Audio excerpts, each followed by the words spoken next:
राम के द्वारा सीता के परित्याग का विमर्श बहुत पुराना है। इस प्रसंग को आधार बनाकर हजारों पृष्ठ रंग दिए गए हैं। जिन्होंने राम को मलिन करने की दृष्टि से इस प्रसंग पर विचार किया है, वे राम के प्रति कितने कठोर हुए हैं, यह समझना बहुत मुश्किल नहीं है। भर्त्सना और धिक्कार तो पूछिए मत। और जो इसके अंध विरोध में उल्टे सीधे तर्क प्रस्तुत कर स्वयं को विद्वान सिद्ध करने में लगे हैं, वे भी कहीं न कहीं चूक ही रहे हैं। यद्यपि बहुत सारे लोग मानते हैं कि उत्तरकांड एक क्षेपक है, यानी बाद में जोड़ा गया है। सीता का परित्याग इस प्रकरण पर विचार करते हुए हमें अत्यंत महत्वपूर्ण और अविभाज्य भारतीय जीवन परंपरा दृष्टि को ध्यान में रखना चाहिए, जिन्होंने हमारे जीवन धर्म में प्रेम की अदैहिक दिव्यता को समझा है। वे स्थिरचित्त होकर राम के प्रति समर्पित रहे हैं। यही वो महत्वपूर्ण कारक है जिसने राघव को हमारी चेतना में प्रतीक पुरुष के रूप में स्थापित किए रखा। उद्भट विद्वानों कवियों तक का साहित्य उस दिव्यता को धूमिल न कर सका है। वाल्मीकि रामायण में सीता के लिए राम का उत्कट अनुराग है, किंतु वह अनासक्ति और निर्लिप्ति से नियंत्रित है। वह अनासक्ति कोई ऊपर से ओढ़ी हुई चारित्रिक गंभीरता नहीं, अंतरंग है, आत्मा रूप। जहां राम सीता के लिए विलाप करते हैं, जहां राम सहज रूप से सीता को अयोध्या में छोड़कर वन जाना चाहते हैं, साथ रहना या अकेला हो जाना दो अलग मनः स्थिति होकर भी अलग नहीं है।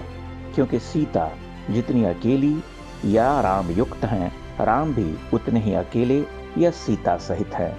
निराला लिखते हैं कि सीता के राममय नयन, या राम से कहलवाते हैं जागी पृथ्वी तनया कुमारी का छवि अच्युत। ध्यान रहे, राम नवविवाहित थे, तथापि 14 वर्ष के लिए वन जाते हुए उन्होंने सीता को साथ ले जाने से मना कर दिया था। स्पष्ट है, उन्हें देह की कोई कामना नहीं थी।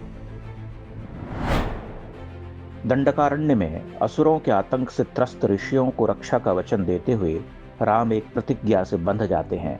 वे उन्हें अभय करते हुए कहते हैं कि राम के रहते हुए कोई राक्षस अब यहाँ उत्पात न कर सकेगा, सभी मारे जाएंगे।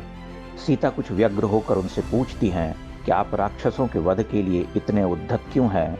वे उनसे बार बार पुनर्विचार को कहती हैं। राम उत्तर देते हैं, अप्यहम जीवितम जह्वाम त्वाम व सीते स लक्ष्मणाम न तो प्रतिज्ञाम संश्रुत्य ब्राह्मणेभ्यो विशेषतः।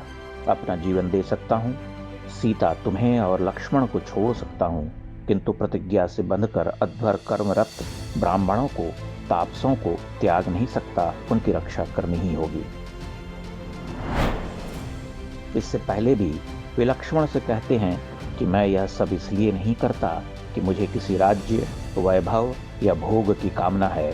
यह सब तो तुम्हारे और भरत के निमित्त है।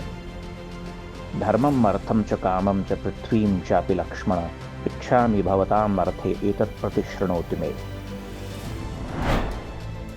राम और सीता कोई दैहिक सत्ता या दंपति मात्र नहीं है, वे अविभाज्य युगल हैं। उन्हें मॉडर्न हस्बैंड वाइफ के मॉरल चश्मे से देखना विचित्र है। कृष्ण संभवतः इसे अधिकार से प्रमाणित करते हैं। राधा या गोपियों के त्याग से निष्काम प्रेम का उदाहरण है यह। बुद्ध में भी यही असंपृक्त प्रेम है। आदिशंकर में भी यह समान रूप से स्थित है। राम, कृष्ण और बुद्ध अपनी सहचरी प्राणवल्लभा को छोड़ते हैं। आदिशंकर अपनी मां से छूटते हैं। वहां भी अलग कहां होते हैं। वाल्मीकि रामायण के कई अंशों को लोग अपनी सुविधा और स्वाद से प्रक्षिप्त घोषित करते रहे हैं। जो नहीं रुचा उसे क्षेपक मान लिया। कई कथित विद्वान कहते हैं कि मध्यकालीन भारत में यह प्रसंग वाल्मीकि रामायण में जोड़ा गया, किंतु इस प्रश्न पर भी वे विचार नहीं कर पाते कि 7वीं सदी में ही भवभूति जैसे उद्भट विद्वान कवि और महान नाटककार ने उत्तर रामचरित लिख डाला था। उनसे पहले महाकवि कालिदास ने भी इस प्रसंग को उठाया। क्या उन्होंने इस क्षेपक पर विचार नहीं किया होगा? आनंद रामायण, पद्म पुराण, गर्ग संहिता, इन सभी शास्त्रों में यह वर्णित है। क्या सभी प्रक्षिप्त हैं? इतने लंबे कालखंड में किसी बड़े विद्वान मर्मज्ञ शास्त्रज्ञ ने इस प्रक्षेपण को उधेड़ने में रुचि क्यों नहीं ली? मूल भाव यह है कि राम के चरित्र में विद्यमान निष्काम प्रेम भाव को समझें हालांकि स्त्रीवादियों के लिए यह मुश्किल है और आधुनिक प्रोग्रेसिव राइटर्स या समानता के आंदोलनकारियों के लिए यह असंभव है।